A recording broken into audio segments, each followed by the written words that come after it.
लेकिन सियाने कहते हैं चादर देखकर पांव फैलाने चाहिए, और जो लोग सियानों के इस सुनहरी कॉल की नफी करते हैं उनका हाल अल्टीमेटली कुछ ऐसा होता है। 8 तारीख हो गई है, अभी 22 दिन पड़े हैं तनख्वाह आने में से। 22 नहीं, 22.5, बल्कि 22.75, क्योंकि रात के 12 नहीं बजे अभी। कलाई पे घड़ी नहीं है तो देख क्या रही हो? हाँ, कलाई पे घड़ी नहीं है, पेट में खाना नहीं है। हमने काम पे जाना नहीं है, अभी फिलहाल तो जाना नहीं है। पिछले महीने ईद गुजार के बैठे हुए, ऊपर से शादी निकल आई। अब शादी के खर्चे पूरे करे या घर के खर्चे पूरे करे? हाँ, तो तुम्हें किसने कहा था कि तुम सैलरी एडवांस में ले लो? तुमने। हाँ, मैंने कह दिया था तो मना भी कर सकते थे, वैसे बड़ी मेरी मानते हो। वो तुम्हारी ना मानू तो मेरी जान को बन जाती है। हाँ जी, आपने कहा था एडवांस ले लो तनख्वाह, मेरे कजनों की शादियां आ रही हैं और ऊपर से इतने इतने कपड़े तूने ईद पर बनवा लिए। तूने सारी ईद तो सोकर गुजारी है, क्या फायदा था उन कपड़ों का? मेरे कजन्स की शादी थी ना, तुम्हें क्या जरूरत थी वहां पे ऐसे ऐसे 100 रुपए की वेले देने की? बड़े चौधरी, बड़े नवाब बन रहे थे तुम। वो इसलिए कि ढोल छिनाई वाले मैं लेकर गया था। हाँ, तो तुम ही नहीं लेकर जाने थे, क्योंकि तुम्हारे फैमिली मेंबर्स जो थे। चाचा, वहां पर भी सारे भूखे बैठे हुए थे, किसी को भी ये शर्म नहीं आई कि भाई मैं उठ उठ कर फेंकता रहा कि भाई मुझे देखकर कोई फेंकेगा। वहां पर तो सारे उठाने वाले थे, कितने बच्चों को तो मैंने ऊपर पांव रख रख के रोका है। शर्म करो तुम, डूब के मरना चाहिए। छोटे छोटे मेरे भांजे भतीजों के हाथ मसल दिए तुमने। डूब कर उनको मरना चाहिए था। मुझे तो सोच के हैरत हो रही है कि तुम इतने जालिम हो, छोटे छोटे बच्चों के हाथ तुमने मसले थे। मैंने बच्चों के हाथ नहीं मसले, हाँ मैंने तुम्हारे सके फुफ्फा का हाथ जरूर मसला है। भाई वो भी तो देखो ना कैसा फुफ्फा हुआ है जी, नाम नवाब तमीजुद्दीन खान, और हाथ मसलवा लिया 10 के नोट के पीछे। और ऊपर से तुम्हारे कजन का कद इतना बड़ा था, मैंने ऊपर करके वेल दी और उसने उससे भी ऊपर करके पकड़ ली। वाह, क्या तुम्हारे खानदान वाले हुए। चलो हम तो लेकर गए और तुम लूटने वाले खानदान हो गए। मैंने शिनाई वालों ये जो तुम उड़ उड़ के ऐसे ऐसे कर रहे थे ना, तुम देने के चक्कर में नहीं थी, देखा था मैंने, जेब में रख रहे थे। कहाँ है वो पैसे? बस करो, मेरा मुंह ना खुलवाओ। तुमने अपने शनाई वाले कजिन्स को कहा हुआ था जो पैसे मैं फेंकूंगा ना वो मुझे वापस कर देना। तुम्हारी गलत फहमी, उस दिन वो भी बगैरत बेदीद हुए थे। मैंने कहा 100 का 100 दो, वो कहते नहीं 100 का 80 देंगे। हाँ, देखा, कभी तू नहीं माना, आज तू माना है। मुझे पहले पता था तेरा हिस्सा है उसमें। मेरा मुंह ना खुलवा। तुम्हारी फैमिली में से मुझसे कसम उठवा लो, किसी ने 1 रुपए का सिक्का भी नहीं उछाल कर फेंका। सारे मैंने ही दिए हैं। जो मेरे गए वो तो गए। अब ईद के बाद मैं क्या करूं, क्या करूं? तुमने तो पकाना है और मैंने लाना है। कहां से बस करो, थोड़ा नाचो। पहले भूख नाच रही, अब तू भी नाच रहा है बैठ के। तसल्ली से बात करो मेरे साथ, पैसों का इंतजाम करो। मुझे नहीं पता पैसों का क्या, गाय खड़ी हुई है ना तेरे बाप की, जो मैं बेच दूं। अब ये सोचो कि ये महीना गुजरेगा कैसे। चुप करके बस मेरा मुंह ना खुलवाओ। साहब जी, अभी खुलवाना रहता। हाँ बीवी जी, अगर आप दोनों ने कुछ नहीं खाना तो मेरे लिए तो कुछ ऑर्डर कर दें। वाह वाह, शहजादा सलीम के लिए ऑर्डर करे। कौन के नीचे दूंगा ना। करो, नौकरों के सामने भी गंदा होने लग जाता है। डाइट क्या करो, इतना खाते हो तुम। देखो कितने इतने एजेड लगने लग गए हो भाई, कम खाया करो। तुम्हारी बीबी जी परसों से डाइट करे और मुझे 4 दिन हो गए।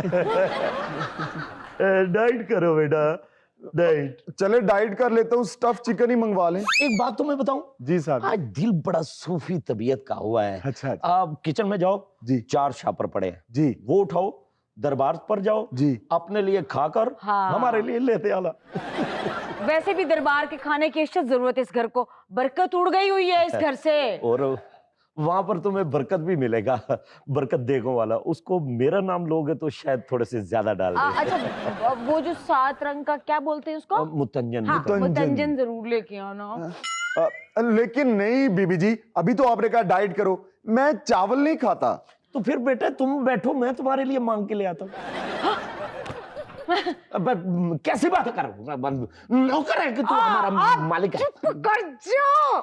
ओ, तुमने ईद पर कोई छुट्टी नहीं की? हाँ जी साहब जी, नहीं की। जाओ बेटा, 1 हफ्ता अपने घर हो आओ। हाँ, अच्छा चला जाता हूँ, किराया दे दे। अभी भी किराया मांग रहे हो? अभी भी क्या मतलब बीबी जी? इतनी ईदियां इकट्ठी हुई हैं, हमारे आने वाले हर मेहमान ने इतने पैसे दिए हैं आपको। ओए हाँ ओए, वो तो मुझे याद ही नहीं है। इधर बैठो, बैठ इधर। ओए एक बात बता, ओए ईद के दिन में जो भी हमारे रिश्तेदार घर में आए, उन्होंने तुम्हें ईदियां दी है, कहाँ है वो? तुम कोई उनके लिए स्पेशल नहीं थे, हमारे दिए हुए पैसों में से उन्होंने तुम्हें ईदियां दी हैं, निकालो। किन रिश्तेदारों की बात कर रही हैं बीबी जी कि उन्होंने मुझे ईदियां दी हैं, जिन्होंने वेले लूटते हुए अपने हाथों की उंगलियां शहीद करवा ली? करवा दिया ना, करवा दिया बेइज्जत। तुम्हारे खानदान ने पैसे, तुम्हारे फूफा जी की बात हो रही है, तुम्हारे फूफा जी की। तो ना रखते ना पाँव उनकी उंगलियों पे। उनको शर्म नहीं आई, वो ना उठाते। 10 के नोट की खातिर 3 उंगलियां जख्मी करवा ली। 3 रुपए 22 पैसे में उसको 1 उंगली पड़ी और ढीठ होकर पैसे जेब में डाल के विक्ट्री का निशान यूं बना रहा है। साहब जी, विक्ट्री का निशान ऐसे होता है। यही तो 3 जख्मी हुई थी, इसलिए उसने ऐसे बनाया। अच्छा अब ये बताओ कि ये महीना कैसे निकालना? मांग के। अच्छा तुम सदका ले लेते हो? जी जी बीबी जी, ले लेता हूँ। जाओ लोगों से लेके आओ। क्योंकि हमें लगता ही नहीं, शदीद लगता है। अच्छा कोशिश करना सदके में छोटा गोश्त ज्यादा हो। बीबी जी, वो तो अब बड़ी ईद पे भी नहीं देते। यार कितना बड़ा तेरा मुंह है, या इसमें से कोई मशवरा निकाल या इसको लेकर निकल जा। ले फिर साहब जी, ऐसा मशवरा दूंगा 1 हफ्ते का खाना चल जाएगा आपका। हाँ बताओ, बैठो ना। बीबी जी ओ कितनी लालची हो तुम। बल्कि तू उठ यहाँ से, आप इधर आके बैठो। जी बैठ बैठ। जी बीबी जी, वो मशवरा मेरा ये है कि आप लोग ऐसे करें, हाँ बोलो। अपने किसी करीबी रिश्तेदार के घर चले जाएं। अरे वाह, क्या आइडिया। अरे क्या मैं तुझे फजूल समझता था, लेकिन तू काम का बंदा निकला है। बेगम, मशवरा तो सही दिया है, क्या करना चाहिए? लेकिन जाएंगे कहाँ? आपके तो सारे रिश्तेदार सवा मरले के बेंगलोर में रहते हैं और जो बाकी बचते हैं वो चुबारों में बैठते हैं। जानता हूँ तुम्हारे भी जो कनाल कनाल में रहते हैं। हाँ क्यों नहीं, मेरे भाई ने तो अभी लिए 10 मरले का घर, वो भी इतनी अच्छी सोसाइटी में। हाथ फेंको। क्या? हाथ फेंको। हाँ। उसी के घर चलते, आओ। निशा पोमी आगे, निशा पोमी अस्सलाम वालेकुम भाईजान। हाल है बाजी, कैसी हैं आप? कैसे हाँ, आप? ठीक हूँ। आने से पहले बता तो देती। हम सजे खबे हो जाते। कैसे बताते, मोबाइल में तो बैलेंस ही नहीं था। बीबी जी, यही है वो 10 मरले वाले? हाँ भाई है मेरा। 9.5 मरले में तो अकेले भाईजान ही आते होंगे। आधा मरला बचा हुआ है, तुमने रहने तो आ जाओ। हाँ, तेरी बहन ही रहेगी तेरे पास, तो दूसरा क्यों रहेगा? नहीं, अभी हफ्ता पहले यहाँ, फिर बाद में वहाँ। हम तो बाजी आपके घर रहने आए थे। आपके भाई आपको इतना मिस कर रहे थे ना, राज बब्बर की फिल्म बड़ी बहन देख देख के पूरी रात रोते रहे हैं। और हम कंगले परोने लगाकर सारी रात हंसते रहे हैं।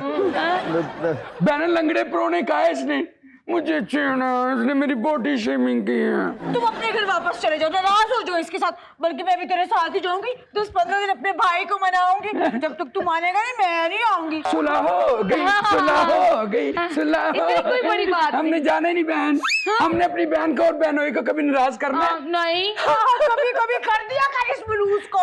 ले जा मुझे साथ, पकड़ पकड़ तू, चल। नहीं बाजी रहने दे, कोई बात नहीं। अच्छा, खैर मेरी है, बात सुनो। घर वाली जी भाई। बात है। कितनी मेरी ख्वाहिश खत्म कर दी कि तू नाराज होकर जाए और मैं तुझे मनाने आऊं। लेकिन चलो खैर, ये बहन के घर खाली हाथ आ गए। तो सिकंदर भी जब दुनिया से गया खाली हाथ ही गया। हाँ। सिकंदर खाली हाथ जरूर गया था, लेकिन बहन के घर नहीं गया था, इस दुनिया से गया था। अब रूठ जा, भाईजान। अब रूठ जा, दुनिया से भेज रहा है तुझे। अब रूठ जा, चल। चल अब चलते हैं। घर वाली बात है बाजी। इनको नाराज कर। नहीं बोलती मैं तेरे साथ, चल चलते हैं। जान, और वो तुझे पता ना, पिज़्ज़े के साथ जो 1 माह पहले केचप आई थी, हाँ वो भी आज सुबह मैं चाट गई हूँ। बाजी, वो ईद पे आपका भाई फ्योनिया देकर गया था, वो खा तो नहीं लिया आपने? वो फ्यों के हमने अंदर सुट ली। बाजी, असी भी तुसी हाँ। यानी इतने भी भोखे हैं? मोटे ते हथ रख बाजी, तुसी भी रखो। अखियां वाले ओ भाइयों।